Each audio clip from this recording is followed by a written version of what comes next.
नमस्कार मंडळी, मी पल्लवी तुम्हा सगळ्यांचं आजच्या ब्लॉगमध्ये खूप खूप स्वागत करते. संध्याकाळचे 9:15 वाजलेत आणि खूप वेळ झाला आहे आणि आता आम्ही पार्टीला चाललो. तर पार्टी आहे 31 डिसेंबरची, जी 31 तारखेला न होता 3 जानेवारीला होती आहे. कारण माजी पंतप्रधान मनमोहन सिंग यांचं निधन झाल्यामुळे 31 डिसेंबरची पार्टी पोस्टपोन केलेली आहे आणि ती पार्टी आज 3 तारखेला होते. आम्ही घरातून बाहेर पडलो आणि बाहेर खूपच थंडी आहे आणि पार्टी तर सुरू झालेली आहे. आम्ही इकडे आल्यानंतर पहिला स्टार्टर खाल्लं आणि स्टार्टर खाल्ल्यानंतर मग जेवायला सुरुवात केली. तर इकडे थोडेसे व्हिडिओ वगैरे काढले आणि स्वप्नांश खूप शांत होता कारण त्याला डान्स करायचा होता आणि त्याचा डान्स झाला होता. आणि आम्ही वेळाने पोहोचल्यामुळे आम्हाला म्हणजे बऱ्याच गोष्टी आम्ही मिस केल्या आणि हे सगळं सुधीरमुळे झालं आहे. ते जर लवकर आले असते तर सगळं व्यवस्थित झालं असतं आणि सुधीरला यायला वेळ झाल्यामुळे ॲक्च्युली म्हणजे माझं जाण्याचा प्लॅनच नव्हता. जायचं की नाही याच विचारामध्ये होते मी. पण त्यांनी शेवटी मला मनवलं की नाही जायचंच आहे म्हणून. आणि मला व्यवस्थितपणे रेडी पण नाही होता आलं. पटकन मला वाटतं मी 10-15 मिनटात रेडी झालेली आहे. माझी लिपस्टिक पण मला सापडत नव्हती. तर मेकअप वगैरे काही नाही केलेला, घड्याळ वगैरे काहीच नाही घातलेलं, फक्त केस विंचरलेले आहेत, थोडीशी पावडर लावली आहे तोंडाला आणि झालं एवढंच. आणि झालं, मी रेडी झालेली आहे. बाकीचे सगळे खूप छान नटून आले होते तिथं. मलाच थोडं वेगळं वाटत होतं कारण मी एकदम म्हणजे विचित्र पद्धतीने रेडी होऊन गेले होते. आणि इकडे मी सांगते की आमचे फोटो काढा व्यवस्थित आणि सुधीरने माझा एक पण फोटो चांगला नाही काढलेला. थोड़ा ब्लर होते. Good night.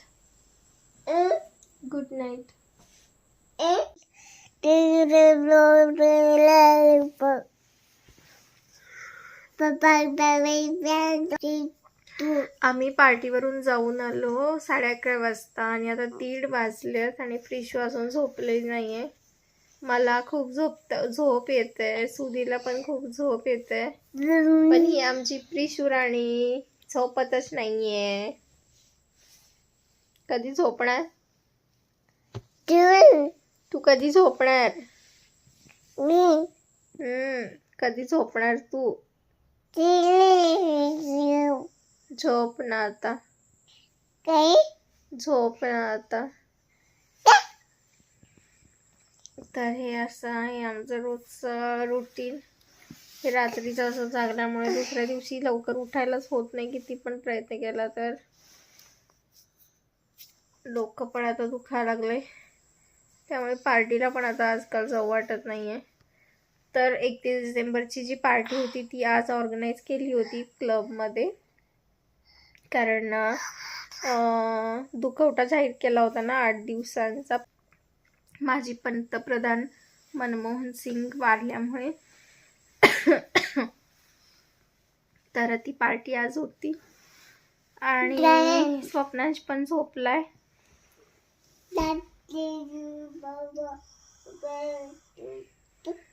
त्याला एकदम गाढ झोप लागली आहे. सुधीर किचन मध्ये दूध गरम करत आहे टिशूसाठी. झोपायला मला 2-2.5 वाजणार आहेत असं वाटायला.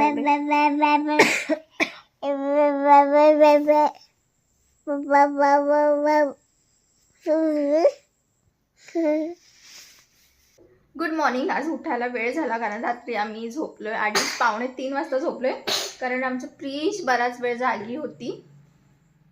तर सकाळी हाऊस हेल्पर आली आणि मगच मला म्हणजे जाग आली. सुधीर ऑफिसला गेले, त्यांचं सगळं आवरून आणि उठायला वेळ झाल्यामुळं आज स्वप्नांची स्कूल पण राहिलेली आहे. म्हटलं राहू दे, तुम्ही पण थोडी झोप घ्या कारण त्याची स्कूल खूप लवकर असते. तर सुधीर 8ला उठले, मी 9:30ला उठले. ते आवरून गेले 9 वाजता आणि स्वप्नांश तर काय झोपला होता. म्हटलं राहू दे मग स्कूलच एक दिवस. तर मी उठल्यानंतर हाऊस हेल्पर आली होती. थांब प्रिशू, दादाकडे जायचं का तुला? तर हाऊस हेल्पर आली होती, तिला म्हटलं की भांडी तर नाही आहेत, काल आम्ही पार्टीला गेलो होतो तर झाडू फक्त मार म्हटलं बाहेर गार्डनमध्ये. तर तिने काय केलं दाखवते मी तुम्हाला. तर खोकला खूप येतोय मला, औषध पिलं पाहिजे.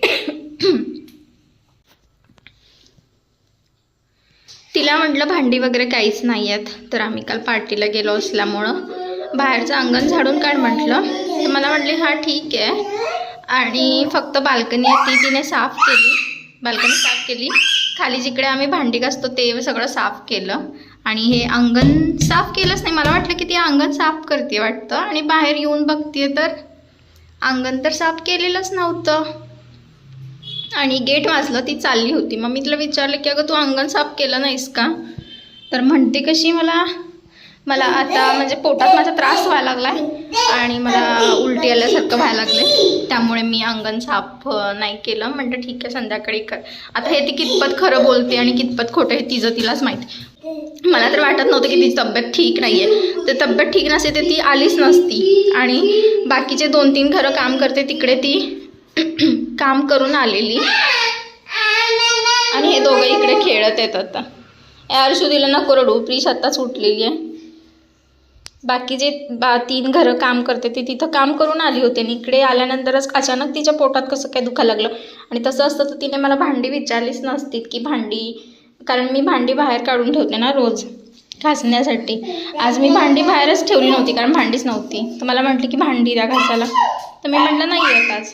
मग हे सगळं असं आहे. म्हणजे मला वाटतं ती खोटं बोलत होती पण ठीक आहे, खरं बोलली खोटं बोलली जाऊ दे. मी असा विचार केला की खरं बोलायचं की खोटं बोलायचं ज्याचा त्याचा प्रश्न आहे. मी तिला काही क्रॉस क्वेश्चन केला नाही, राहू दे म्हटलं. तर अंगणामध्ये पाला पडला, जास्त नाही पडलेला, थोडाफार पाला पडलाय. तर प्रिशू झोपली होती म्हणून मी मग गेले वॉशरूमला आणि मी वॉशरूमला गेल्यानंतर ती जागी झाली. स्वप्नांसला मी सांगितलेलं की तिच्याकडे लक्ष द्या आणि तिने एवढा रडून दंगा घातला की काय विचारू नका. या असं 1 मिनिट ती मला नाही सोडत, 1 मिनिट. दिवस रात्र म्हणजे जास्त सोबतच पाहिजे. काय झालं, वरती यायचंय का? ओके थांब घेऊया वरती तुला. काय देऊ सांग. थांब जरा थांब, दादू सोबत खेळ ना थोडं. बस आता. मग मी तिला शांत वगैरे केलं. आता बाहेर आल्यानंतर वॉशरूममधून आंघोळ करायची आहे मला, पण मी आता आंघोळीला पण नाही जाऊ शकत आहे कारण मी आता आंघोळीला जाणार कशी, कारण मी आंघोळीला गेले तर ही परत आणि रडणार आणि मग माझं लक्ष पण नाही लागत ही रडायला लागली की. असं सगळं आहे. तर आता नाश्ता करायचा आहे. विचार करते की हिच्यासाठी. प्रिशू तू रव्याची खीर खाणार? न्याम न्याम न्याम न्याम. रव्याची खीरच करून देते त्या दोघांना पण. चला आवरूया आता, कामाला लागूया. दादू काय करतोय? दादू काय करतोय बाळाचा? काय करतोय? दादा दादा दादा काय चाललंय तुझं? उन्हात बसलायस, ब्लँकेट पण घेतलीये, काय चाललंय? मला एक आयडिया आले. कसला? बघ तरी पहिला सांग तर. मी लावले, मी बांगडीला ठेवणार आहे आणि मग फोन झाल्यानंतर मी छान टेंट मध्ये बसणार आहे. ही टेंट आहे का? होय. छान आहे की तुझी टेंट, पण जास्त गरम होईल रे आज. चला आता ऊन जास्त लागा लागलंय ना. सकाळ सकाळचं बसायचं असतं इथं असं कोवळ्या उन्हात. हे जास्त ऊन आहे. प्रिश तुझं काय करते? तू काय करते?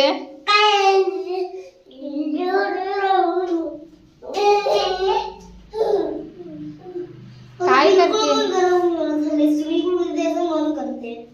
स्विमिंग पूल मध्ये? होय. स्विमिंग पूल मध्ये तर तुला घालायचंच आहे स्विमिंग शिकायला अजून 1-2-3 महिन्यानंतर.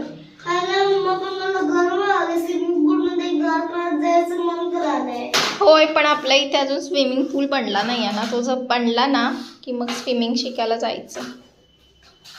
ठीक आहे. तिथे बिल्डिंग स्विमिंग पूलचं टँक बनलंय ना? होय, बनला नाही अजून, तो बनत आहे. बनल्यानंतर मग पाणी वाटणार. बाव प्रिशू बाव. मम्मा स्विमिंग पूलचं टँक बनल्यानंतर आपण तिला पोहायला जायचं का त्या बिल्डिंग मध्ये? हो. ते कसं? ती प्रिश बघ काय करते. भाव भाव पडेल रे, पडेल ती. आऊची आऊची पडेल. आऊचू. बरं काढ आता ते तोंडावर ना. मध्ये कोण गेलं? कोण गेला? हॅलो. आम्ही अजून आज बसलो बाल्कनीत आणि मला पण छान वाटतंय. पण मला स्विमिंग पूल मध्ये जायचं मन करत आहे, पण तिथं अजून स्विमिंग पूलचा टँक बनायचा आहे. त्यामुळे आम्ही आता बाल्कनीत बसलो उन्हासाठी. आणि मग मला ऊन पण जास्त लागले आणि मला एक आयडिया आला. मी पांघरून असं काहीतरी केलेलं आहे. छान. आणि टेंट बनवली आई. होय. आणि ही आमची छोटीशी टेंट आहे ऊन लागायला नको म्हणून. आम्ही टेंट मस्ती तोंडा ऊन लागलं की आम्ही असं बंद करतोय. त्यामुळे आम्ही ही ज्या लाईटची तोंडावरची काढल्या त्यामुळं हे आमचं प्रेशर पण खेळाले इथं बाल्कनीत खेळायला मजा आल्या. आणि ग्रीन, येलो, ऑरेंज, रेड. थांब थांब थांब थांब बनले. कशाला केस रे?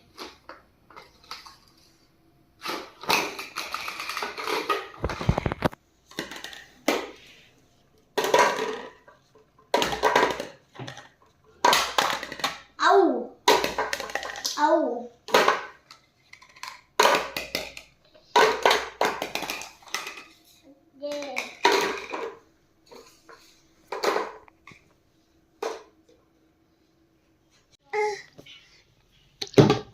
काय झालं चिडायला? दे.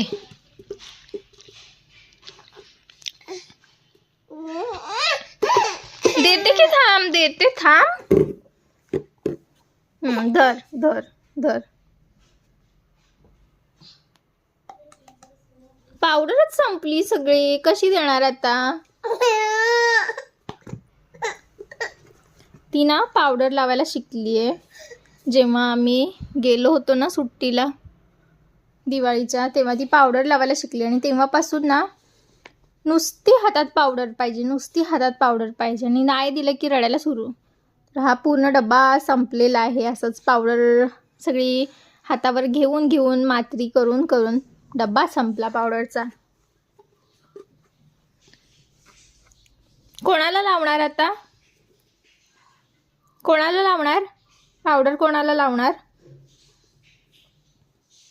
झालं की दिली ना हातावर सोनपापड्या.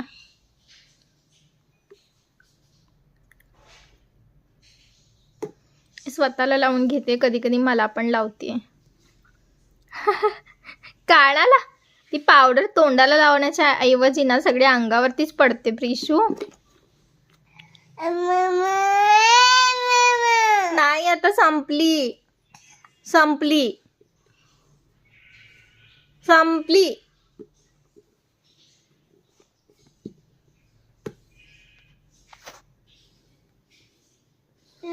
संपली सगळी संपली पावडर. बसा आता. किट्टी कुठे? किट्टी एवढं नाही चिडायचं. एवढं कशाला चिडायचं? असं नाही करायचं प्रिशू. फेका फेकी. किट्टी कुठे गेली बघ तुझी? वो वरना मन का टाइम बता रहे हैं। उनको कोई टाइमिंग बताया ही नहीं है।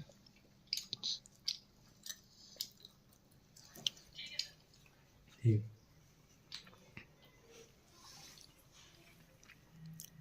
दुपारचे 3 वाजलेत आणि आम्ही आत्ता जेवायला बसलोय. मी जेवायला बसले नाही अजून. मी प्रिशूला चारवणार आहे. प्रिशूसाठी मी चपाती आणि दूध. चपाती मी मिक्सरला अशी बारीक करून घेतलेली आहे कारण तिला पूर्ण दात आलेले नाही आहेत अजून. त्याच्यामध्ये दूध घातलं, हे तिला आवडतंय खूप. आणि आमच्यासाठी बनवली आहे अंड्याची भुर्जी आणि चपाती.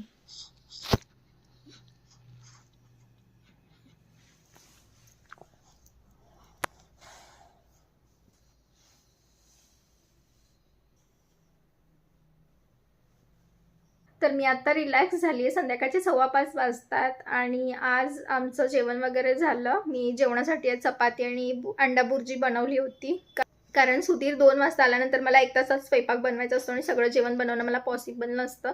त्यामुळे म्हटलं की पटकन आपण चपात्या बनवून घेऊया. आणि अंडी शिल्लक होती 5, तर त्याची मी बुर्जी बनवली. आणि स्वप्नालीला पण बुर्जी खूप आवडते, तर त्याला ती खूप आवडली, टेस्टी बनली होती. आणि प्रिशूला मी दूध आणि चपाती देणार होते. मग मी पटकन बनवून घेतला अंडा बुर्जी आणि चपाती. आणि मी मशीनला कपडे पण लावले होते, म्हणजे स्वयंपाक होईपर्यंत म्हटलं की कपडे धुवून निघतील माझे. आणि आमचं जेवण वगैरे झालं, कपडे पण धुवून निघले. आणि मी जेव्हा हात धुवायला गेले जेवण झाल्यानंतर, तेव्हा मला असं समजलं की टाकीतलं सगळंच पाणी संपलेलं आहे. मग आता म्हटलं आता काय करायचं, थोडं पण पाणी शिल्लक नाही आहे. मग प्यायच्या पाण्यानेच मला हात वगैरे धुवावा लागला. आणि आता टाकीत काहीच पाणी नाही आहे. दुसरी गोष्ट म्हणजे माझी जी हाऊस हेल्पर आहे ना, ती भांडी घासायला येते, तेव्हा ती भांडी घासायला जेवढं पाणी आवश्यक आहे तेवढं नाही घेत. एक टब म्हणजे ती पाणी अशी सोडूनच ठेवते, नळ बंद करत नाही. तिला खूपदा सांगायला लागते की पाण्याचा नळ बंद कर, पाण्याचा नळ बंद कर, त्याच्यामध्ये पण पाणी खूप वेस्ट होतंय. सुधीर ऑफिसला जाणार होते 4 वाजता. मग म्हटलं की आता पाणी तर नाही आहे, त्यामुळे भांडी गोळा करायची राहू दे, पण कपडे मशीनला लावले होते ते तर वाळत घालायलाच पाहिजेत, कारण 5 वाजेपर्यंत तर ऊन असे. म्हटलं 1 तासात थोडेफार कपडे वाळतील. म्हणून मी सुधीरला म्हटलं की तुम्ही प्रिशूकडे लक्ष ठेवा आणि मी कपडे पटकन वाळत घालते. मग सुधीर मला बोलले की ठीक आहे. मग मी गेले बाल्कनीमध्ये कपडे वाळत घालायला. मी कपडे वाळत घालायला गेले, माझं काही लक्ष नव्हतं प्रिशूकडे. आणि माझं लक्ष नाही आहे तोपर्यंत तिचं बोट सापडलं दरवाजामध्ये आणि तिच्या बोटाला खूप लागलं. आणि नेमकं त्याच वेळी सुधीर, त्यांना कोणाचा तर फोन आला होता म्हणून ते हॉलमध्ये होते. ती खूप चिडले, त्यांना खूप बोलले की तुम्हाला म्हणजे 5 मिनिटं पण लक्ष नाही देता येत का बाळाकडे. कारण लहान मुलांकडे आपण थोडं जरी लक्ष नाही दिलं ना, त्यांना काही ना काहीतरी दुखापत होतेच. म्हणून माझं पूर्ण कॉन्सन्ट्रेशन प्रिशूकडेच असतं, कारण आता ती चालायला लागली, त्यामुळे तिच्याकडे जास्त लक्ष द्यावं लागतं. काही पण खाते किंवा पडेल वगैरे, मी तिची खूप काळजी घेत असते दिवसभर. आणि आज थोडं मी तिच्याकडे दुर्लक्ष केलं, तर तिला म्हणजे असं लागलं, ती खूप रडली. थोडंसं म्हणजे रक्त पण आलं. आणि जे बोटाचं चमडा आहे ना, ते थोडंसं निघलं. मला खूप वाईट वाटलं. तर सुधीर मग गेले ऑफिसला आणि आता मग ती झोपलेली आहे. मी औषध वगैरे लावून दिलं हाताला, बरं होईल ते. सध्या माझ्या घरात जास्त पसारा होण्याचं कारण हेच आहे, कारण मी कामांकडे जास्त लक्ष देत नाही, मुलांकडे जास्त लक्ष देते. कारण काम काय आयुष्यभर असणारच आहे, पण मुलांना काही जरी दुखापत झाली तर ती आपण भरून काढू नाही शकत. म्हणून मी जास्त करून टाईम प्रिशूला देत असते. तर माझ्या घरात सगळा खूप पसारा आहे, पण मी असं विचारच नाही करत की कोण मला काय म्हणेल, इथे पसारा पडला, इथे पसारा पडलाय. कारण मला माहिती आहे की पूर्णपणे दिवसभर घरात मी एकटीच असते आणि मला कामं पण करायची आहेत आणि मुलांकडे पण लक्ष द्यायचं आहे. त्यामुळे मुलांकडे लक्ष देण्याकडे माझा जास्त प्रेफरन्स असतो, कारण काम काय आयुष्यभर आपण करायचंच आहे. आणि आयुष्यातली एक फेज असते ना, म्हणजे ही पण एक फेज आहे. या फेजमध्ये पसारा असेल, थोडं म्हणजे शेड्यूल पण हेक्टिक आहे, थोडा त्रास होणार आहे, म्हणजे या सगळ्या गोष्टी आहेत. पण जशी जशी मुलं मोठी होत जातील तसा वेळ तर काय मिळणारच आहे, पण त्यांचं हे बालपण काय परत येणार नाही आहे. आणि त्यांना काही म्हणजे लागलं किंवा काही दुखापत झाली तर मग ते खूप महागात पडेल. त्यामुळे माझ्या घरात खूप पसारा वगैरे पडलेला असतो. मी त्याच्याकडे आता दुर्लक्ष करते आणि म्हणते की नाही, सगळ्यात पहिल्यांदा मुलांकडेच लक्ष द्यायचं आहे आपल्याला. तर असं सगळं माझं रोजचं रुटीन असतं. अर्शू पण झोपला आणि प्रिशू पण झोपलेत आणि घरात एकदम सन्नाटा पसरला. ते दोघे पण झोपले ना, घर खूप शांत होऊन जातं आहे. आणि मला पण खूप म्हणजे चांगलं वाटायला लागलं आहे, म्हणजे शांतता थोडी घरामध्ये, कारण दिवसभर खूप धावपळ चालू असते माझी.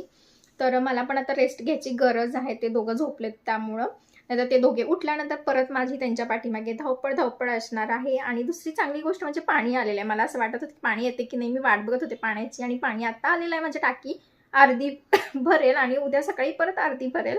तर पाण्याचं महत्त्व पाणी नसल्यावर कळतं. असं सगळं आहे. आणि हा व्लॉग मी आता इथेच संपवणार आहे, कारण जर की मी अजून व्लॉग बनवत राहिले तर खूप मोठा व्लॉग होऊन जाईल. व्हिडिओ आवडला असेल तर नक्की लाईक करा, शेअर करा आणि माझ्या चॅनलला पण सबस्क्राईब करा. भेटूया आपण पुढच्या व्लॉगमध्ये. Bye bye.